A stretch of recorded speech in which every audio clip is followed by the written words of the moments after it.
PT Indomie telah mengumpulkan data yang diperlukan untuk menyusun laporan rekonsiliasi bank per 31 Desember 2009. Data tersebut adalah sebagai berikut. Yang pertama, saldo perkiraan kas di bank menurut catatan perusahaan pada tanggal 31 Desember 2009 menunjukkan saldo debit sebesar Rp6.080.000, sedangkan rekening koran pada tanggal yang sama memperlihatkan saldo kredit sebesar Rp5.787.000. Transaksi ini diperoleh dari catatan perusahaan pada tanggal 31 Desember 2009 sebesar Rp6.080.000.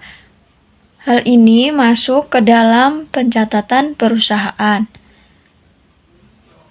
Dan rekening koran bank pada tanggal yang sama sebesar Rp5.787.000. Hal ini masuk ke dalam pencatatan bank. Yang nomor 2, pembayaran utang kepada PT Jaya sebesar Rp3.650.000 dengan menyerahkan cek nomor AGH 052 oleh perusahaan dibukukan sebesar Rp6.350.000. Transaksi ini menambah saldo perusahaan karena perusahaan salah mencatat yang seharusnya Rp6.530.000 ditulis Rp3.650.000 sehingga diperoleh selisih sebesar Rp2.700.000. Nomor 3, setoran uang ke bank pada tanggal 31 Desember 2009 sebesar Rp2.930.000 baru dibukukan oleh bank yang bersangkutan pada tanggal 2 Januari 2010. Hal ini masuk ke dalam pencatatan bank dalam namanya setoran dalam perjalanan. Jumlah Rp2.930.000. Selanjutnya nomor 4. Rekening koran menunjukkan adanya penerimaan tagihan dari PT Graker sebesar Rp1.850.000. Pada tanggal 27 Desember 2009, bank memperhitungkan biaya penagihan sebesar Rp50.000. Transaksi ini menambah saldo perusahaan sebesar Rp1.850.000 karena bank berhasil menagih piutang dan dikenakan biaya penagihan sebesar Rp50.000 sehingga mengurangi saldo perusahaan. Berikut adalah biaya penagihan bank, Rp50.000, dan ini adalah piutang yang dapat ditagih oleh bank sejumlah Rp1.850.000. Selanjutnya nomor 5. Cek yang sudah dikeluarkan oleh perusahaan tapi belum diuangkan oleh pemegangnya sampai dengan tanggal 31 Desember 2009 yang berjumlah Rp2.070.000.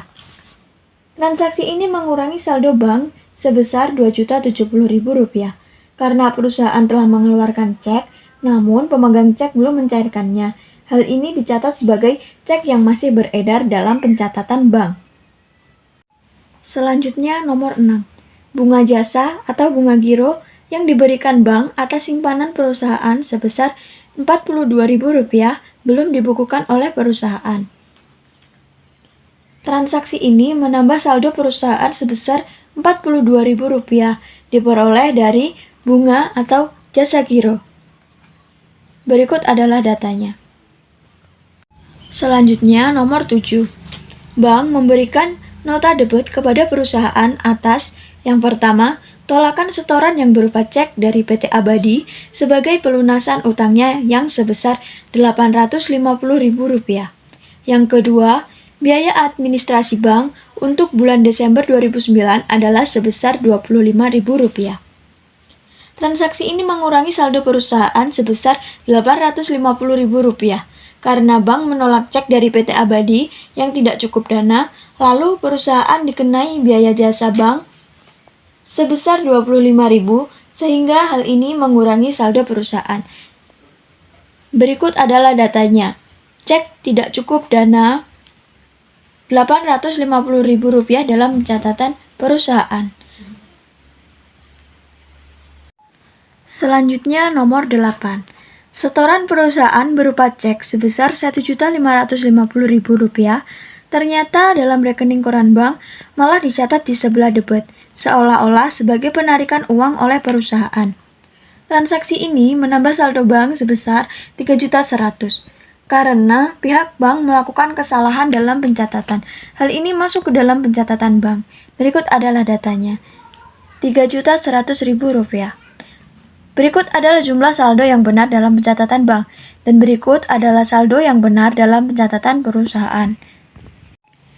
Berikutnya adalah jurnal koreksi. Yang pertama, kas di bank pada utang usaha, kas di bank dalam debit, dan utang usaha dalam kredit.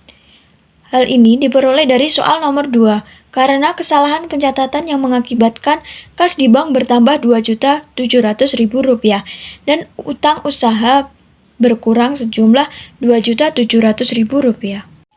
Berikutnya, beban administrasi lainnya pada kas di bank.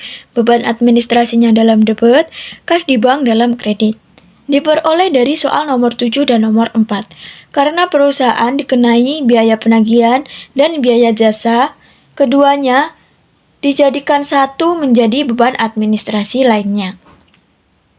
Sehingga beban administrasi lainnya bertambah dan berposisi di debit, dan kas di bank berkurang sehingga posisinya berada di kredit. Berikutnya, kas di bank pada pendapatan bunga. Kas di bank dalam posisi debit, pendapatan bunga dalam posisi kredit. Hal ini diperoleh dari soal nomor 6, karena perusahaan mendapatkan bunga atau jasa giro sebesar Rp42.000, sehingga kas di bank bertambah dan pendapatan bunga bertambah.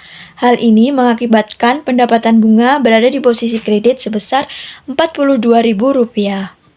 Selanjutnya, piutang usaha pada kas di bank. Piutang usaha dalam posisi debit dan kas di bank dalam posisi kredit. Hal ini diperoleh dari soal nomor 7, karena bank menolak cek dari PT Abadi yang tidak cukup dana, sehingga mengakibatkan piutang usaha bertambah, dan kas di bank berkurang sebesar Rp850.000. Berikut adalah datanya. Berikutnya, kas di bank pada piutang usaha. Kas di bank dalam posisi debit, piutang usaha dalam posisi kredit. Hal ini diperoleh dari soal nomor 4, karena bank berhasil menagih piutang sebesar Rp1.850.000, sehingga kas di bank bertambah, lalu piutang usaha berkurang. Berikut adalah ayat jurnal atau contoh kasus hutang dagang. Perusahaan ABC membeli barang dagangan dengan harga Rp500.000 dengan syarat termin 2%, potongan 2% untuk pelunasan kurang dari 10 hari dan dalam jatuh tempo 30 hari atau 1 bulan. Pencatatan transaksi di atas bila didasarkan atas nilai bruto dengan menggunakan metode fisik adalah sebagai berikut. Pembelian masuk dalam posisi debit sebesar Rp500.000 dan hutang usaha yang berkurang menjadi posisi kredit berjumlah Rp500.000.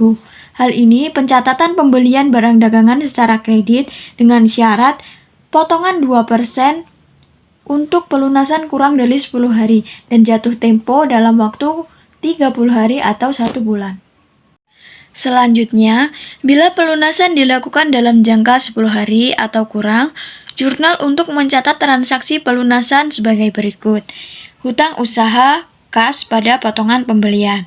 Hutang usaha kasnya bertambah posisi debit Rp500.000 dan potongan pembeliannya berkurang dalam posisi kredit sebesar Rp490.000. Hal ini pelunasan hutang dalam masa potongan. Berikutnya adalah contoh kasus hutang Wesel. Pada tanggal 2 Juni 2002, perusahaan ABC membeli barang dagang dengan harga Rp500.000. Pembayarannya dilakukan 3 bulan kemudian. Perusahaan ABC memberikan surat kesanggupan bayar dalam bentuk promes atau Wesel dengan memberikan bunga 12% per tahun, jatuh tempo Wesel tanggal 31 Agustus 2002. Transaksi di atas oleh perusahaan ABC dicatat pada tanggal 27 Juni 2002 dengan jurnal sebagai berikut. Pada tanggal 2 Juni pembelian masuk dalam debit Rp500.000 dan hutang Wesel berkurang dalam posisi kredit sebesar Rp500.000. Hal ini dalam pencatatan pembelian barang dengan secara kredit dengan memberikan wesel. Selanjutnya, pada saat jatuh tempo tanggal 31 Agustus 2002, misalkan perusahaan A melunasi hutangnya akan dijurnal sebagai berikut. Pada tanggal 31 Agustus, promes dalam posisi debit sejumlah Rp500.000. Dalam hal ini catatannya wesel bayar. Selanjutnya, beban bunga atau kas sebesar Rp15.000. Hal ini bertambah, oleh karena itu masuk dalam posisi debit. Selanjutnya, pelunasan weselnya berkurang sejumlah Rp15.000. Hal ini masuk ke dalam posisi kredit karena pelunasan wesel berkurang. Perhitungannya sebagai berikut. 3 kali 12 kali Rp500.000 per 12 kali 100 sama dengan Rp15.000. Lanjut, apabila transaksi pembelian barang dagang terjadi pada tanggal 1 November 2002, maka diperlukan ayat jurnal untuk mencatat beban bunga dan bunga yang masih harus dibayar atau hutang bunga sebagai berikut. Pada tanggal 31 Desember, beban bunga bertambah dalam posisi debit sejumlah Rp10.000 dan hutang bunga berkurang dalam posisi kredit sebesar Rp10.000. Dalam catatan, mencatat bunga yang masih harus dibayar. Berikut adalah perhitungannya. 2 kali 12 kali Rp500.000 per 12 kali 100 sama dengan Rp10.000. Sehingga pada saat pelunasan pada tanggal 31 Januari 2003, perusahaan akan menjurnal sebagai berikut. Tanggal Januari 31, promes wesel bayar masuk ke dalam posisi debit karena jumlahnya bertambah sebesar Rp500.000. Beban bunga juga bertambah sejumlah Rp5.000 dan hutang bunga bertambah sejumlah Rp10.000. Hal ini masuk ke dalam posisi debit. Selanjutnya, kas yang berkurang. Kas berkurang masuk dalam posisi kredit sebesar Rp515.000 untuk pelunasan wesel. Berikutnya, pada tanggal 2 Juni 2002, perusahaan ABC mendiskontokan wesel yang bernilai Rp500.000 dalam 90 hari. Tingkat diskonto 12% transaksi di atas oleh perusahaan ABC dicatat pada tanggal 2 Juni 2002 dengan jurnal sebagai berikut. Pada tanggal Juni tanggal 2, kas diskonto wesel bertambah Rp485.000 dan dibayar Rp15.000. Selanjutnya, wesel bayarnya berkurang sejumlah Rp500.000. Dalam catatan mendiskontokan wesel senilai Rp500.000.